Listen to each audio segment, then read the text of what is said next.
Shalom frères et sœurs, chanteurs, modérateurs, choristes. Bienvenue dans notre tranche d'encadrement, de coaching, de partage d'expérience.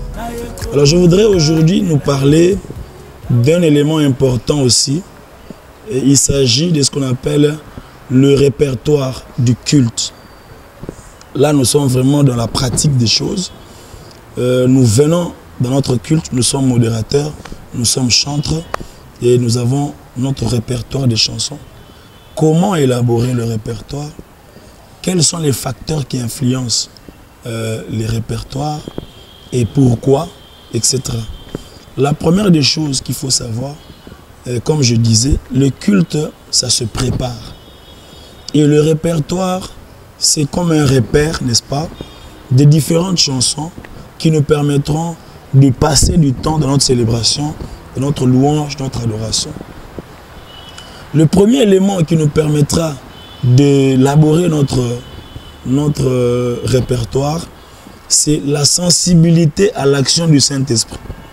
C'est pourquoi le modérateur, le chanteur, doit être sensible à l'action du Saint-Esprit. Ça signifie quoi?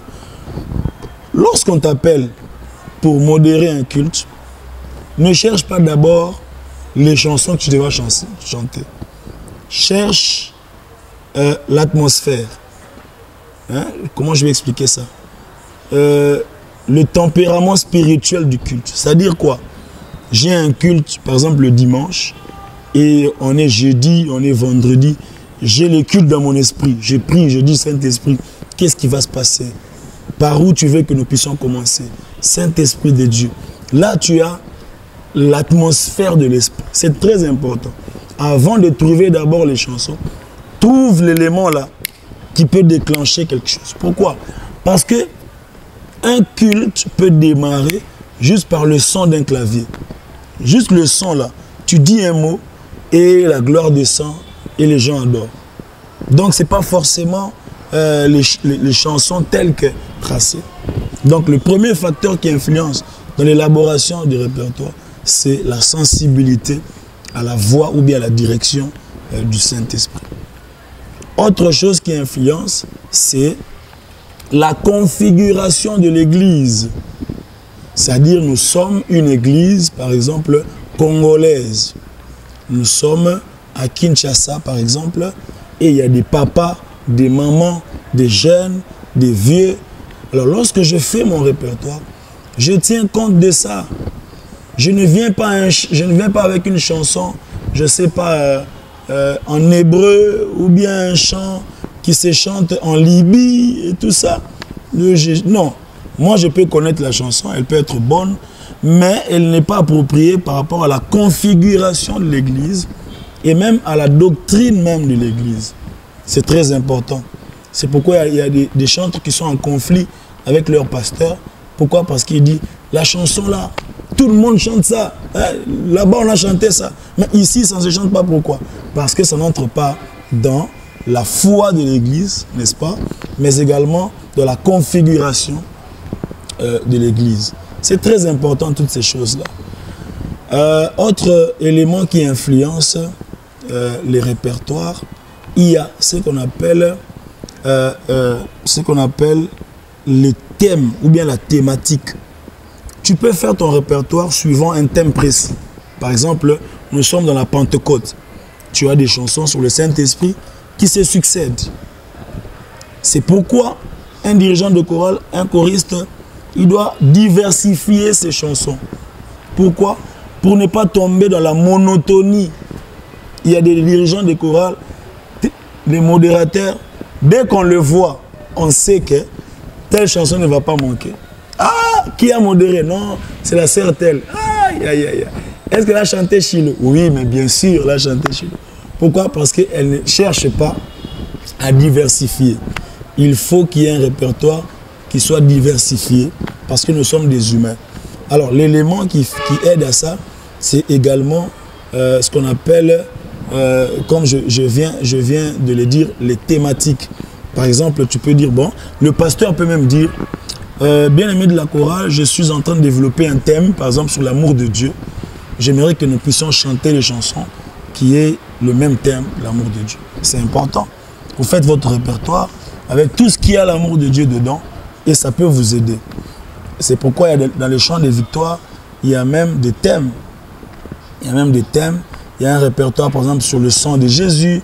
Il y a un répertoire sur le Saint-Esprit. Il y a un répertoire sur le renoncement à soi.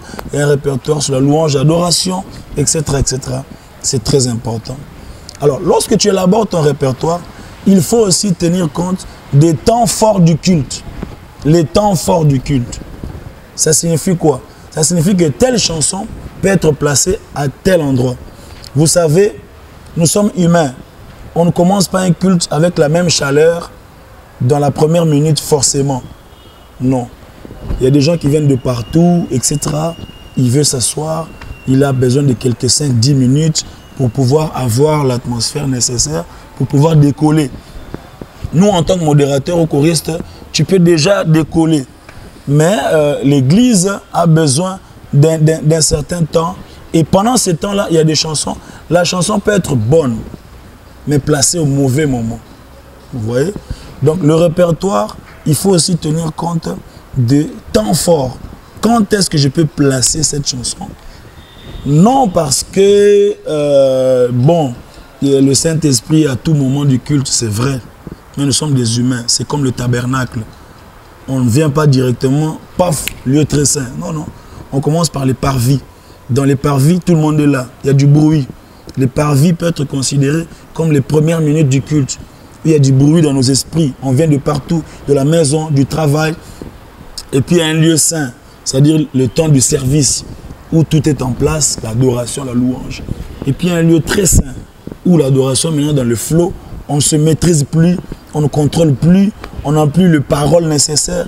Le Saint-Esprit prend le contrôle. Et lorsque tu fais ton répertoire, tiens compte de ça. Même lorsque tu écris ta chanson ou bien que tu fais ton album, pense à l'église. Je dis souvent à ceux qui font des albums, lorsque tu fais un album, ne fais pas parce que les chansons sont bonnes, mais fais parce que l'église en aura besoin. Ce sera un support pour le culte. Parce qu'il y a des chansons, lorsque tu l'écoutes, tu te dis, mais cette chanson, pendant les cultes, on va placer ça où? Ce sera pendant la sortie ou bien pendant les communiqués. La chanson est bonne, mais elle n'a pas sa place dans le culte. Vous voyez? Donc, lorsque tu écris ta chanson ou bien tu veux faire un album, pense à l'église et dis-toi que ici, l'église aura besoin de cette chanson et ça sera une bénédiction pour le corps du Christ. Et cette chanson-là restera. Les chansons qui restent pour la plupart, ce sont des chansons qui bénissent l'église pendant leur moment de prière, d'adoration. On a besoin de ça.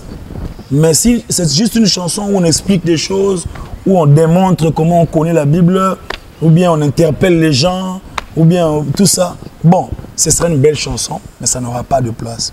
Je voudrais encourager toute personne qui est modérateur, chanteur, de tenir compte de tous ces éléments-là, de l'atmosphère, la diversité, de la configuration de l'église, de la culture même, pour faire un répertoire qui entre dans la vie, dans l'atmosphère et qui permet à chacun de pouvoir exprimer son amour à Dieu. N'oubliez pas, avant de nous quitter, lorsque tu veux faire un répertoire, ne cherche pas d'abord la musique, cherche l'atmosphère, la direction, le vent de l'esprit et dis au Saint-Esprit, qu'est-ce que tu veux qu'on fasse réellement? Alors là, tu serviras Dieu et tu seras utile. Merci, que Dieu bénisse ta carrière, ton ministère de chanteur, de modérateur. Et je prie qu'au travers de ces petits moments, que quelque chose de nouveau commence dans ta vie. Au nom de Jésus. Amen. Yahweh, Yahweh, Yahweh. Naye kogumba melayo, liboso nayo na pusani.